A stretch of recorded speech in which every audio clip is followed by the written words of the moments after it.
Marmoush hoping to give him a lot to deal with here. Here is Nico O'Reilly. Absolutely magnificent. It is a superb strike. አሁን ፍሩ ማንቸስተር ሲቲ የእንግሊዝ ፕሪሚየር ሊግን ዋንጫ ከፍ አድርጎ ሊያነሳ ይችላል። ይህ የሚሆነው ግን የእንግሊዝ ፕሪሚየር ሊግ ብቻ ሳይሆን የወቅቱ የዓለማችን ቀበቶ ያሰረው ወንዳ ወንዱ ቡድን ዘ ገነርስ ከሌለ ብቻ ነው። ይህን ካልኳችሁ ጨዋታው ላይ ታዘብኩትን አንዳንድ ነገር ልንገራችሁ። ኦራይሊ የሚባለው ተጫዋች በቀኝ ኪሱ 5 ቻምፒየንስ ሊግ በቀኝ ኪሱ 5 ፕሪሚየር ሊግ የያዘ የ35 ዓመት ቁምጥጥ ያለ እግር ኳስ ተጫዋች ነው የሚመስለው። ማቹር ብስል ያለ ማለት ምን አይነት ተጫዋች ነው ማንቸስተር ሲቲ ያለው? የምሬ ነው የምላችሁ፣ የሚያስቀና ተጫዋች። ማርክ ጉሂ ምን አይነት ዲፌንስ ነው? ምን አይነት ተጫዋች ነው ያስፈራው? አርሊንግ ሃላንድ ዛሬ ያግባ እንጂ የሚገርም ዲፌንስ በጥልቀት የተመለሰ ዳናሮማ የሚገርም ግብ ጠባቂ የምሬ ነው የምላችሁ። ሴሜኒዮ በስ ምን አይነት ኪፓሶችን ነበር ሲያሳየን ነበር። በጣም ኮምፓክት በሆኑ በጣም ሶሊድ በነበረው የኒካስን የተከላካይ ክፍል ውስጥ ኪፓሶቹ የሚገርሙ ነበሩ። ስጋቴን ልንገራችሁ፣ ማንቸስተር ሲቲ ሰከንድ አፉን ማስተካከል አለበት። ሁለተኛ አጋማሹን በጣም ማስተካከል አለበት። ሌላው የሚሸነፍ ቡድን ነው፣ ነጥብ የሚጥል ቡድን እንደሆነ ተመልክተናል። ዛሬ ማንቸስተር ሲቲ ቤስት ሆኖ ምርጥ ጨዋታ ሳይሆን ማሳየት የነበረበት ጨዋታውን ጫናውን ተቋቁሞ 3 ነጥቧን ይዞ ብቻ ነበር መውጣት የነበረበት። ያን ደግሞ በሚገባ አሳክቷል። ጌሙን ማኔጅ ያደረገበት መንገድ ራሱ በጣም አስገራሚ ነው። 4 ደቂቃ ሲጨመር ሲቲ ግን ጭራሽ ማጥቃት ጀምሮ የእጅ ሲወረወር 4 ደቂቃው ያለቀው። ቆንጆ ጌም ማኔጅመንት፣ ቆንጆ 3 ነጥብ፣ በጣም ጥሩ ውጤት ነው ያስመዘገበው ማንቸስተር ሲቲ። ዘ ገነርስ አሁንም የ2025 2026 የእንግሊዝ ፕሪሚየር ሊግ ዋንጫ መዳፉ ላይ ይገኛል። ይሄ ፔፕ ጋርዲዮላ ሰራዊት ነው። ያራዳ ልጆች ምረት የለሹ ምንም አይነት እንከን ቢያገኝብ የማይምር ጭራቁ ፔፕ ጋርዲዮላ ከባዱ ኒካስትል ነው ያስተናገደው። ዛሬ በኒካስትል ቦታ የመጨረሻ ትንሹ ክለብ ቢሆን ራሱ ለሲቲ ቀላል አይሆንም ነበር። ነገር ግን በሚገባ በጀብደኝነት ተወጦታል ነው የምልህ። ያራዳ ልጅ ልበ ቆራጡ። እኔ ጋርዲዮላ የሚመቸኝ ለዚህ ነው።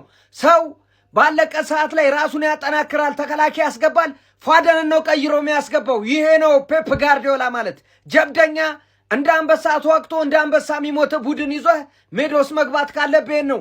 ለዚህ ነው የትኛውም የፕሪሚየር ሊግም ሆነ የትኛውም ቡድን ፔፕ ጋርዲዮላ እንዲያሰለጥነው የሚፈልግበት ዋነኛው ምክንያት ሜዳ ውስጥ የሚረብሽን ነገር አታይም። ቢሸነፍ እንኳን ሞክሮ ነው።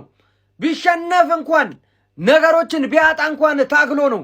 አሁን ማንቸስተር ሲቲ ለዋንጫው በጣም ያስፈራል። ያራዳ ልጆች አሁን ማንቸስተር ሲቲ እንከን ባገኘ ቁጥር እየተሳበ ነው የሚመጣ። አናኮንዳ ነው የሚሆንብህ። ያራዳ ልጅ ጥርስ ያለው ያኛውን ነው የሚሆንብህ። ሌላ ነገር የለም። ጀምሯል። አሁን ማንቸስተር ሲቲ እና ፔፕ ጋርዲዮላ እንቅስቃሴያቸውን በሚገርም ሁኔታ ከፍተዋል። አዱ ብለው ተጀምሮ በ2 ነጥብ ጠቧል ከአርሰናል ጋር። ነገ ከቶተናም አርሰናል ከባድ ፈተና አለበት። ሚካኤል አርቴቴን ፈተና እንዴት እንደሚወጣው አናውቅም። ነገር ግን ዛሬ ፔፕ ጋርዲዮላ በሚገርም ሁኔታ ተወጥቶታል። ወይኔ ቋጠሩ፣ ወይኔ እንቅልፌን ብተኛስ። ጀማው እንዲህ አይነት አጓጊ ልብ ሰቀይ ጨዋታ እንደነበረ ተመልከቱ። ይወላችሁ ፔፕ ጋርዲዮላ እንዴት እንደሚዘለ ተመልከቱት። ይወላችሁ ሃላንድ እንዴት እንደሚሆን ተመልከቱት። ይወላችሁ ይሄ ሁሉ መልእክቱ ለኛ ነው፣ ለሌላ እኮ አይደለም እኮ። መልእክቱ ለኛ ነው እየላኩልን ያለው። ይወላችሁ አንድ ቡድን እየመራ ኳስ ሰጥቶ ሳይሆን መከላከል ያለበት። ይወላችሁ ፎደን ኢሳቶን ኳስ አይታችሁታል። በተጨማሪ ሽርፍራፊ ሰከንድ ላይ ማለት ነው በረኛ ያወጣውን ኳስ በቃ ማጥቃት መከላከል እንደሆነ ጭምር ነው ለኛ ዛሬ ያስተማሩን። ኳስ ሰጥቶ መሸሽ አይደለም መከላከል አይደለም። ገብቷል? ኳሱን ትይዞና አታክ ነው የምታደርገው። ይሄው በቃ አሁን ዋንጫው የኛ ነው። ሴሌብሬሽናቸውን ተመልከቱ እያንዳንዳቸው ማለት ነው። ጋርዲዮላ እንዲህ ሲዘል አላየሁትም። እጅግ የፈራው ከባዱ ጨዋታ የነበረው ለሱ የሚፈትነው ኳስ የነበረው ይሄ እንደሆነ ተረቶታል መሰለኝ። ከምንም ጊዜው በላይ ነው ሲፈነጥዝ ማያዩ። ይሄው እንደ ጻድቅ ማለት ነው። ወይኔ ይሄ ጨዋታ የሆነ ነገር እናገኛለን ብዬ ጠብቄ ነበር። እኛ ኢታሃድ ላይ ሄደን እንደውም ነው ከዚህ ቡድን ላይ 3 ነጥብ የምንወስደው። ኢታሃድ ላይ ሄደን 3 ነጥብ እንወስዳለን። እንዴት አባታቸው ነው የሚፈነጩት እናንተ? ዋንጫ መብላታቸውን ያረጋግጡ እኮ ነው የሚያስሉት። ወይኔ ወይኔ ወይኔ። ማን ሲቲ 2 ኒውካስትል 1 የተጫዋቾች ሬቲንግ ግባለት እንችላለን። ከበረኛ ነው የምጀምረው።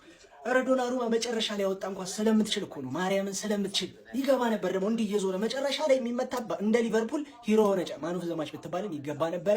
9 ከ10 ሰጥቻለሁ። ማቴስ ኑኒዝ አረ ያበደ ራይት ባክ በእናትህ ቲምበር ምናምን ስትል ነበር እኮ ወጣ በል ያራዳ ልጅ እንዲህ ኮንፊደንሱ አንደር ፕሬሸር ሆኖ ምንም ፕሬሸር አይሰማው ማለት ነው። 8.5 ከ10 ሩበን ዲያዝ ሩጫ ነው እንጂ ማትችለው አንተም አንደኛ ተጫዋች እንደሆንክ እናውቃለን። ግን ዛሬ ሩጫ አልቻልሽም። ከጎርደን ጋር ቢጫ አግኝተሽ ምናምን ተቀይረሽ ወጣሽ። 6 ከ10 ኩሳኖቭ ሰከንድ ሃፍ መፍትሄው ተገኝቷል። ለእነዚህ ሯጮች አስገባው። ዲያዝ ቢጫ ስላገኘ እዚህ እዛ ይለቀቅ ብቻ ኳስ ትደርሳለች። ያራዳ ልጅ 8.5 ከ10 ጌሂ ኧረ ምን አይነት ተከላካይ ነው ያስፈረመው። ምን እኛ እናወራም እናንተ እዩት እሺ። ጌሂ የሚገርም ተከላካይ ሁሉም ቦታ ነበረች ዛሬ 8.5 ከ10 ራያን 8 ኑሪ ኤንድ ፕሮዳክትሽ ነው እንጂ የሚገርም አንቺ ስራሽን ሰርተሻል። ዊንግ ባክ ነሽ ተከላካይ በጣም ዛሬ አስደምመኛል። ያበደ 8 ከ10 ማለት ነው። ኒኮ ኦራይሊ ኧረ በጣም ነው የምትችለው 10 ከ10 በርናርዶ ሲልቫ ሰከንድ ሃፍ ትንሽ አግሬሲቭ ሆነሽ ዛሬ ኳስ ወደ ኋላ እየመለስክ ምናምን ስታናድደኝ ነበር። ከዛ በተረፈ መጥፎ አልነበርክም። 7.5 ከ10 ሴሜኒዮ ኳስ ይዘህ እኮ ስትሄድ አንደኛ። ዛሬ ግን ኢንድ ፕሮዳክት ምንም አልቻልሽም። ወይ አላቀበልክ ወይ አላገባ፣ ግን መጥፎ አልነበርክም። 7 ከ10 ማርሙሽ አሲስትም አድርጓል። ትንሽ ለማግባት ፈልጎ ነበር፣ ኳስ ሲመታ ነበር ምናምን አንደርስታንደብል መጥፎ ፐርፎርም አላደረገም። 8 ከ10 ራያን ቸርኪ ሰከንድ ሃፍ ተቀይራ ገብታ ሰራራት። ብዙም አላየነውም። በእርግጥ ግን ፔፒ ይመካክረዋል። እሺ ትልና ገብታ የራሷን ያለ ይመቻት ማርያም። ራያን ቸርኪ 7.5 ከ10 ሃላንድ ሳታገባ ማለት ነው 9 ከ10 ይገባል። በደንብ እንዴ ተከላካይ ማጥቂያችን ምን ቀረ? ወረሩ እኮ ኳስ ስትይዝ እየወረሩ እንደውም ስንት ነገር ተወታል። ትችላለህ። ኒውካስል 2-1 ተሸንፏል። አልፈርድበትም። ምክንያቱም ኒውካስል የገጠመው ማንቸስተር ሲቲን ብቻ አይደለም 18ቱን ቡድኖች ሸመዳችሁ ከአርሰናል ውጭ ያሉት 18ቱን ቡድን የማንቸስተር ሲቲ ደጋፊዎች ነበሩ። ቃለው አትችሉ ኒውካስሎች ባይዘው አይችሉ። ግን ባትችሉም አልፈርድባችሁም። እንዲሁም ደግሞ ኮንፈረንስ አትገባትም። ኤዲሃው ደግሞ ተባረራታለህ። ገነርስ አንድ ነገር ልንገራችሁ ሁላችሁ አርሰናል ማለት ነው ፉክክሩ ከአንድ ቡድን ጋር ብቻ አይደለም፣ ከዓለም ሁሉም ቡድን ብትሉ ሰው ብትሉ ሁሉም አጌንስት አርሰናል ከኛ ተቃራኒ ናቸው። የኛን ውድቀት ነው የሚጠብቁት። ስለዚህ በዚህ ሰዓት ማለት ነው ኮስተር ቆፍጠን ብለን ማለት ነው ቡድናችንን በአንድነት መደገፍ አለብን። የምሬ ነው የምላችሁ። በቃ ጠላቶቻችን ብዙ ናቸው፣ ባናታቸው ደግሞ ማለት ይተከላሉ። ማንቸስተር ሲቲ አሸንፏል፣ በነጥቡ በ2 ሆኗል። ከነገ ጀምሮ ማለት ነው ቡድኔ ወንድ ነበር። ወንድነቱ እንዲቀጥል ነው የምፈልገው። በቃ አለቀ። ሜንታሊቲያቸውን ነው የምፈልገው። የኛ ቡድን ሜንታሊቲ ከተመለሰ አሪፍ ከሆነ ማለት ነው ሜዳው ላይ ሄደን እንገርፈዋለን። የምሬ ነው የምላችሁ። ሶ አትፍሩ፣ በቃ ተዋቸው። እንደው ትኩረት አናርግ እነዚህ ላይ ትኩረት ለክለባችን። በቃ 11 ጨዋታዎች ይቀራሉ። 11 የፍጻሜ ጨዋታዎች ለኛ። ሲቲ ኒውካስትልን 2-1 በሆነ ውጤት አሸንፏል። ሲጀመር ብዙ ዓመት ኳስ ያየ ሰው ይህን ጨዋታ ሲቲ በኒውካስትል ይጥላል ብሎ አይጠብቅም። ያው ምናልባት ተአምር ከተፈጠረ ብሎ ነበር፣ ግን ተአምር አልተፈጠረም። አሁን የአርሰናል ደጋፊዎች ገብታችሁ ታጥባችሁ ለጥ በሉ። በቃ ምንም ልንረዳችሁ አንችልም። የኛ ቋጠሮም ሰርቷል። 2 ነጥብ ሆኗል። እሺ አሁንስ ምን ትሉ ይሆን? በቃ ምን ትሉ ይሆን? በዛሬው ጨዋታ እንግዲህ ኦራይሊ የሚገርም ፐርፎርማንስን ያደረገው 2 ጎል አስቆጥሮ የሚገራርሙ ጎሎች። የመጀመሪያው ጎል በግራ እግሩ ከፔናልቲ ቦክስ ጫፍ አካባቢ ጸዴ ጎል አስቆጠረ። እንዲሁም ደግሞ ሁለተኛው ጎል ሃላንድ ያስለመደን አይነት ሄዲንግ ነው ያገባው። በቃ የሚገርም ጎል አገባ። ሃላንድ ደግሞ አሲስት አደረገ ማለት ነው። በኒውካስትል በኩል አንድ ጤነኛ ተጫዋች የነበረው ሃል በጣም አሪፍ ፐርፎርማንስ ነበር እያደረገ የነበረው። ከእንግዲህ ነገ ደግሞ ቶተናምን ባናምናትም ቢያንስ ከአርሰናል ጋር የሆነ እንድትፍጨረጨር እንቋጥርላታለን ማለት ነው። ሚዜዋ ፋሲል አላችሁ ወይ? አለ አተኙም ወይ?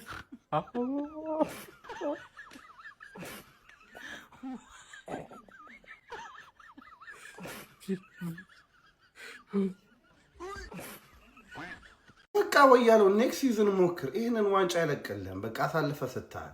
ዋው ሲቲ የሚገርም ጨዋታ። ኒኮ ኦራይሊ 2 ጎሎችን አጥቂዎቹ ባያገቡ ሚድፊልደሮቹ ያገባሉ። ይሄን ዋንጫ ቡድን ማለት ዋንጫ የሚበላ አይነት አሰልጣኝ እንዲህ ነው። አስተላለፋችሁን ተመልከቱ። አዲስ አስተላለፍ ነው ይሄ አይደል? 4-1-3-2 ማርክ ጎሂ ይሄ ልጅ ከገባ ሲቲ ዋንጫውን ይበላል ያልኩት ማርክ ጎሂ ላይ 7.5 ዋናው ፖይንት ግን እዚህ ጋር ማለት ነው ይኸውላችሁ ሮድሪ 8.6 ሮድሪ ፐርፎርም ማድረግ ጀመረ ማለት ሲቲ ዋንጫ በላ ማለት ነው። ሌላውን ተመልከት ሴሜኒዮ 7.3 ናባድ ሃላንድ 7.9 ማን ኦፍ ዘ ማች ኒኮ ኦራይሊ ደግሞ 8.7 የሚገርም ልጅ ከተለያየ ቦታ ጎል እያገኘ ነው ያለው አሁን ሲቲ ተመልከት። አሁን ምን እንደሚሆን ልንገርህ ወይ ያለው አንተ ዳገት ላይ ሳይክል የቆም ነው የምትነዳው እንዲህ እያልክ በእግር እየደከመ ማለት ነው። አሁን ፔፕ ጋርዲዮላ እግሩን ለቀቅ አድርጎ በሞተር ነው ጋዙን ለቀቅ አድርጎ እንዲህ ነው የሚከተል አንዴ ሰጥቶ በቃ ያ ነው የሚሆነው ፕሪሚየር ሊግ ፉክክሩ ላይ ያ እንዳይሆን እኮ ነው ፖይንት ኤቭሪ ታይም ስትጥል የዋንጫ ቡድን አትመስልም ስለ የነበረው ለዚህ ነው። አሁን ነጥባቸው እንግዲህ የ2 ፖይንት ሆኗል።